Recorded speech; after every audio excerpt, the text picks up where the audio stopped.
Hello, girls. This is a screencast for those who missed the Zoom call. We covered a lot of new material. So, abbiamo cominciato con i mesi dell'anno, the months of the year. Ci sono 12 mesi nell'anno. 12, right? I will pronounce them for you. Gennaio, febbraio, marzo, aprile, maggio, giugno, luglio. Remember that there's no J in Italian. Luglio, agosto, settembre, ottobre, novembre e dicembre. They're not capitalized in Italian. Ok. La data di oggi, today, è il 12 maggio. Notate, make a note that il numero va prima del mese. 12 maggio. In English we say May 12th. Put the number after.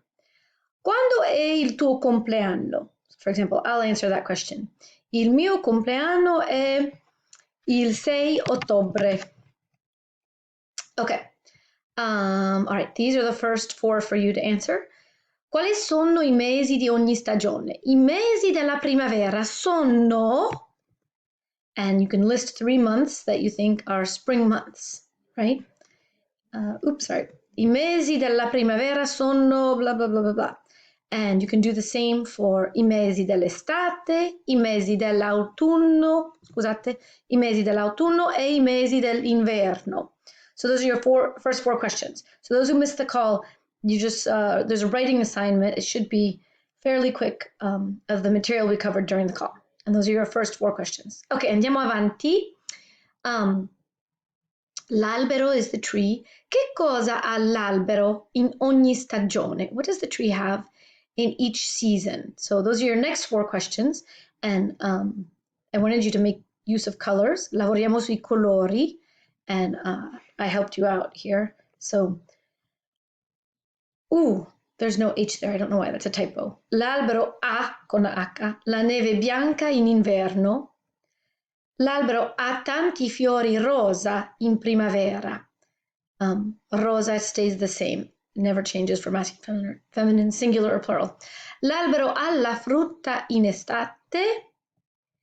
E l'albero ha tante foglie colorate, gialle, rosse e arancioni in autunno.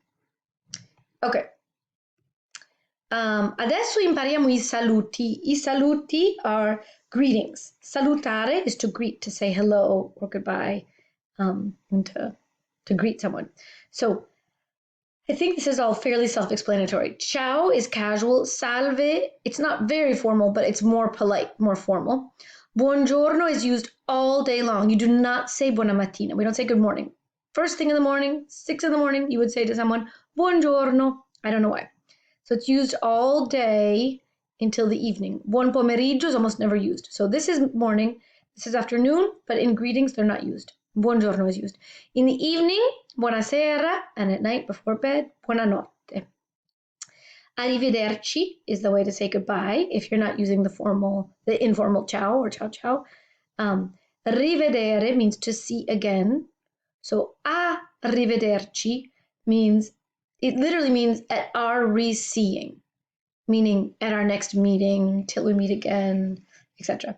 To make it more formal, you say arrivederla. And that's a very polite form. Ci vediamo, you can guess what it means. Remember, this means us or each other. So it literally means we'll be seeing each other. We would translate it, see you around, or I'll see you. Okay. The other important part of a greeting is, of course, the all-important question, how are you? Come stai? And this involves a new verb, stare, to be. And that might seem confusing, and it kind of is, because what is to be? Essere. Io sono, tu sei, lui è. That's to be. Well, this is to be in very specific ways. There's very specific moments in which one uses stare. The most important of them is to say how you are, or to ask how one is. Here's the conjugation of the verb. I think it's pretty straightforward. Sto, stai, sta, stiamo, state, stanno. And it's always used in the question, come stai? Or if you're talking to someone in the plural. So this is me. I can ask you girls, come state, ragazze? How are you girls? E voi rispondete, stiamo bene, grazie. E tu, come stai? I answer, io sto bene, grazie. Here's someone asking about a friend's grandmother. Come sta la tua nonna? Sta male, è malata. So notice the two forms of the verb to be. She is doing poorly. She is sick. This is the most common form of the verb to be, essere, but you use this in the how are you or I am well, I am poorly questions and answers. Okay, so notice bene, male is the standard answer. Bene is well, male is poorly. You can also say non sto bene or non sta bene. Couple little quick vocab words. Oh yeah, if you heard someone's grandmother was sick, you could very well answer mi dispiace, which I would translate it as I'm sorry, but it's kind of a particular meaning of sorry. It means I'm sad to hear that. I'm displeased. I'm sad to hear that's the case. I'm sad to hear that happened. Grazie means thank you, and per favore means please. So those are good to add to our formal list. Other uses of stare, when you talk about where one is in terms of location, where one is, and often with the use of remain. So here's a little dialogue. Dove vai stasera? Vai al cinema con le tue amiche? Where are you going tonight? No, io sto a casa, sono stanca. So notice the two verbs of essere. I stay, I remain home. I am tired. Sto a casa, sono stanca. Okay, here's another example. Loro vanno a New York e stanno lì per 5 giorni. Stanno, they remain there. Lastly, stare is used in the continuous sense, which is she is running, I am eating, you are studying, etc. And that involves the present participle. Running is the present participle. Jumping is the present participle. In Italian, you make a present participle by adding ando to the ARE verbs and endo to the ERE-IRE verbs. Ando and endo. So here are some easy examples. Lei sta correndo. She is running. Io sto mangiando. I'm eating. Loro stanno dormendo. Non fare rumore. Don't make noise.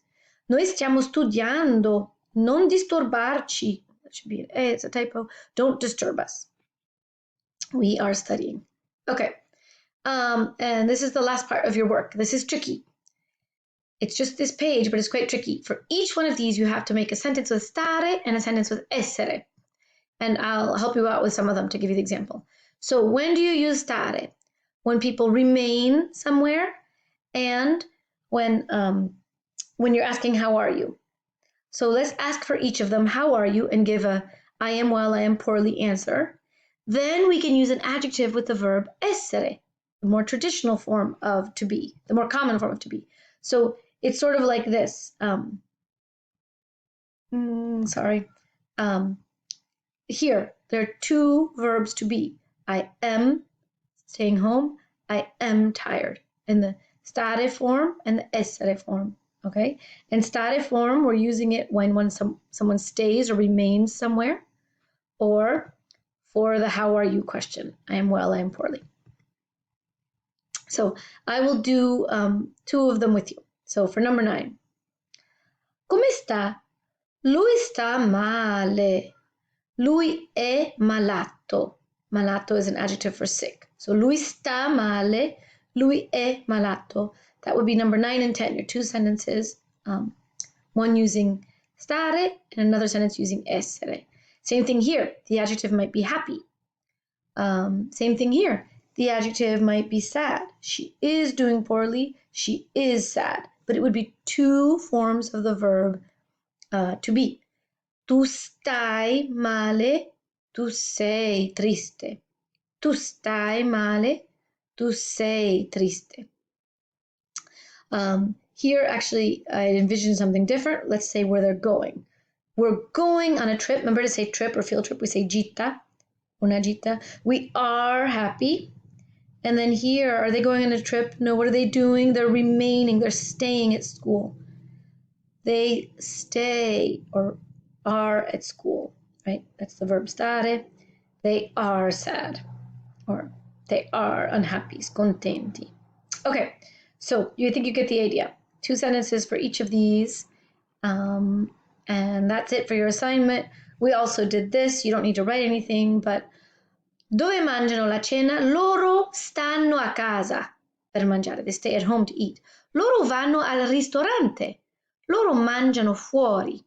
They eat out. Dove vanno stasera? Loro stanno a casa per guardare un film.